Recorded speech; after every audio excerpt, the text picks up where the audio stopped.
Types of teachers in a girls' school. Ragi one. Good morning, students. তো I think তো সবাই homework করেছে, ঠিক আছে? রিয়া, আজকে তুই আমাকে খাতাটা দিবি, ঠিক আছে? তুই কোনোদিন আমাকে খাতা দিস না, রোজ কিন্তু দিশাই দেয়। রিয়া, আজকে তুই আমাকে খাতা দিবি, বলে দিলাম। চুলের লক্স বার করে আসবি না, দেখ আমার কিন্তু একটুও লক্স নেই, দেখ পাহাড়ের মতন চুল আমার পছন্দ নয়।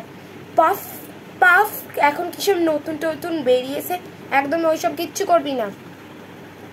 আচ্ছা, সবাই আমাকে আজকে ওই ক্যারাটে গ্লাভসের টাকাটা কিন্তু জমা করে দিবি, আজকেই কিন্তু লাস্ট ডেট ছিল। হ্যাঁ, এবার নেক্সট হচ্ছে ওই শিখা। হ্যাঁ আচ্ছা ঠিক আছে, দে টাকাটা। হ্যাঁ জমা করলি, আজকে ডেট কত? আচ্ছা আচ্ছা আচ্ছা আচ্ছা ঠিক আছে। আচ্ছা, এরপর হচ্ছে দিয়া। দিয়া, তুই আজকেও টাকা আনিস নি? যা বেরো, বাইরে বেরো। তো আজকে আমরা ডেসিমালটা স্টার্ট করব, ঠিক আছে? আমি কিন্তু, হ্যাঁ রিয়া ওয়াশরুমে গেছিলিস না, তোকে বলা হয়নি। আমি তোর বইটা নিয়েছি, ঠিক আছে? তুই পাশের জনের সাথে শেয়ার করে নিস। আমি আসলে বইটা আনিনি, জেরক্স করাতে ভুলে গেছি, বুঝলি তো? তুই পাশের জনের সঙ্গে শেয়ার করে নে, ঠিক আছে? তো ডেসিমালসের বইয়ে যে পয়েন্টসগুলো আছে সবকটাই কিন্তু পড়তে হবে, আর আন্ডারলাইন করে রাখবি তোরা সবকটাই। আর এক্সারসাইজ 9 এর তোদেরকে সবকটা অঙ্কই করতে হবে, ঠিক আছে? আমি এখানে কিচ্ছু বাদ দিতে পারবো না, যে 126টা অঙ্ক আছে সবকটাই করতে হবে, আমার এখানে কিচ্ছু বাদ দেওয়ার নেই। আর এক্সারসাইজ 4B তে তোদের যেই 90টা অঙ্ক আছে ওই সবকটাই করতে হবে, আমার এখানে কিচ্ছু বাদ দেওয়ার নেই। কিন্তু বাদ দিলে তোরা ফেল করবি, আমি জানি না। আর যদি তোরা ফেল করেছিস কেউ, তাহলে আমি একজনকেও পড়াবো না পরের ক্লাস থেকে। তোরা যে ফেল করবি তো কর, না করবি তো না কর। দিশা, তোদের জিওগ্রাফি পিরিয়ডটা অফ আছে না?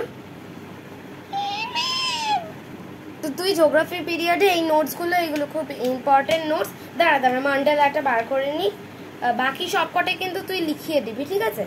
নোটসগুলো লিখিয়ে দিবি, আমি কিন্তু এসে জমা নেবো, ঠিক আছে? তোদের অফ পিরিয়ডে, জিওগ্রাফি পিরিয়ডে। ম্যাম আজকে আসেনি, আমি খুব ভালোভাবেই জানি। আমি যদি ওই জিওগ্রাফি পিরিয়ডে আসতে পারতাম তাহলে তো আমিই লিখিয়ে দিতাম। তো তোকে বলছি কারণ কি, আমি জিওগ্রাফি পিরিয়ডে আমার আসলে অফ নেই রে। জিওগ্রাফি পিরিয়ডে আমাকে ওই 5B তে ম্যাথস নিতে যেতে হবে, ঠিক আছে? তুই লিখিয়ে দিস। আর যে লিখবে না তার নামটা শুধু নোট ডাউন করে রাখিস, পরের দিন সে ক্লাসের বাইরে একদম, না হলে আমি 100খানা উঠবোস করাবো। আমাদের favourite teacher. Good morning girls. তোমাদের নিশ্চয়ই খুব মজা হচ্ছে যে অনেকদিন পর আমি তোমাদের ক্লাসে সাবস্টিটিউশন পেয়েছি। আমি তো আসলে তোমাদের ক্লাসে পড়াই না, আমার খুব দুঃখ, তোমাদের সবাইকে আমি খুব মিস করি, ঠিক আছে? তো এখন মনে হয় তোমাদের বেঙ্গলি ক্লাসেস আছে, তো তোমরা বেঙ্গলি বুকসটা বের করে তোমরা রিডিং পড়ো, ওকে? আমি তোমাদের সবাইকে দেখবো যে কেমন রিডিং পড়ে, এক এক করে আমি ডাকবো, তোমরা একটু রিডিং পড়ে শোনাবে। এই ফার্স্ট বেঞ্চের নামটা আমি ভুলে গেছি, তোমার নামটা বেশ কি ছিল আমার ঠিক মনেই পড়ছে না, কখন থেকে ভাবছি এসে থেকেই। তুমি রিডিং পড়ো। বেল পড়ে গেছে, তো আমি যাচ্ছি, তো আবার তোমাদের ক্লাসে সাবস্টিটিউশন পেলে আসবো।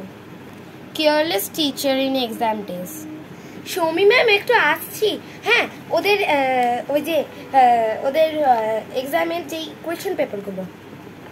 এক্সকিউজ মি, প্রথম কথা আমার নাম সৌমি ম্যাম নয়, ঠিক আছে? আমার নাম হচ্ছে রীতা ম্যাম, ঠিক আছে? আর সেকেন্ড কথা হচ্ছে যে কোয়েশ্চেন পেপারগুলো তুমি এক্ষুনি আমাকে দিলে, সেগুলো হচ্ছে 7B কোয়েশ্চেন পেপার, আর এইটা হচ্ছে 8C, ঠিক আছে? ও সরি একদম ভুল হয়ে গেছে, দিন। যাচ্ছি আমি। ও মা, পায়ে কি লাগলো গো? ম্যাম আবার একটু আসছি, এই নিন 8C লিটারেচার বইটা, ঠিক আছে? 8C লিটারেচার বই নিয়ে আমি কি করব? কেন, আমি তো 8Cর কোয়েশ্চেন পেপার বানাতে ভুলে গেছি। তো আপনি ওই চ্যাপ্টার 7 আর 8টা কয়েকটা কোয়েশ্চেন্স বানিয়ে ওদের বোর্ডে দিয়ে দিন, ওরা লিখে নেবে, ওইটুকুতেই হয়ে যাবে। 20 মার্কস মতন কোয়েশ্চেন বানিয়ে দিন। কেমন লাগলো বন্ধুরা কমেন্টে জানিয়ে যা অন্যটাই খুলে গেল। সো অন্যটা পরে নিয়েছি, তো কেমন লাগলো বন্ধুরা কমেন্টে জানিয়ে দাও। অবশ্যই লাইক, সাবস্ক্রাইব এবং শেয়ার করে দিও। বাই।